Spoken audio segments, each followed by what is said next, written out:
గురక అనేది ఎప్పుడూ కూడా న్యాచురల్ కాదండి. అంటే చాలామంది అనుకుంటారు గురక పెట్టి నిద్రపోతున్నాడరా, చాలా సౌండ్ స్లీప్ అని అనుకుంటారు. యాక్చువల్గా గురక పెట్టడం అనేది ఎప్పుడు కూడా సౌండ్ స్లీప్ కిందకి రాదండి. సరిగ్గా నిద్రపోవడం అంటే గురక పెట్టకుండా నిద్రపోవాలి. సో గురక అనేది ఎప్పుడు వస్తుందంటే మనం నోట్లో నుంచి మన ముక్కులో నుంచి గాలి పీల్చుకొని మనకి ఊపిరితిత్తులకు వెళ్ళే దారి, ఈ దారి మొత్తంలో ఎక్కడైనా సరే అది బ్లాక్ అవ్వడం వల్ల గురక అనేది వస్తుంది. సో ఈ బ్లాక్ ఉండడం వల్ల ఏమిటి అంటే, మన ఎయిర్ అంటే ఆక్సిజనే కదా.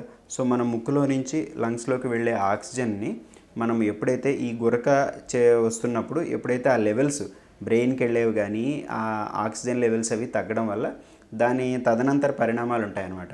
అది గుండె మీద, ఊపిరితిత్తుల మీద, అలాగే వీటన్నిటి మీద కూడా లాంగ్ రన్లో, అంటే ఒకరోజు గురక పెడితే రెండో రోజు అవుతుందని కాదు, ఇలాగ సంవత్సరాలుగా గురక పెట్టే వాళ్ళకి ఈ ఈ ఆర్గాన్స్ మీద ఎఫెక్ట్ అయ్యే అవకాశం ఉంటుంది.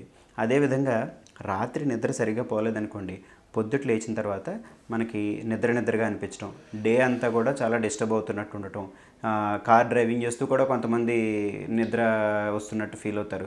కూర్చుని ఇలా 5 నిమిషాలు పేపర్ చదివేసరికి వెంటనే ఇలాగ కునికిపాట్లు పడతారు. దీని అర్థం ఏమిటంటే రాత్రి యొక్క నిద్ర క్వాలిటీ సరిగా లేదని. ఇలాంటి సందర్భాల్లో ఫస్ట్ మనం తెలుసుకోవాల్సింది ఏంటంటే గురక ఎందుకు వస్తుందో తెలుసుకోవాలి. అది రకరకాల కారణాలు ఉంటాయి. అంటే మనం ఇక్కడి నుంచి ముక్కు నుంచి ఊపిరితిత్తుల ద్వారా ఎక్కడైనా ప్రాబ్లం ఉండొచ్చు, లేదా కొంతమంది ఓవర్ వెయిట్ వల్ల కూడా గురక రావచ్చు.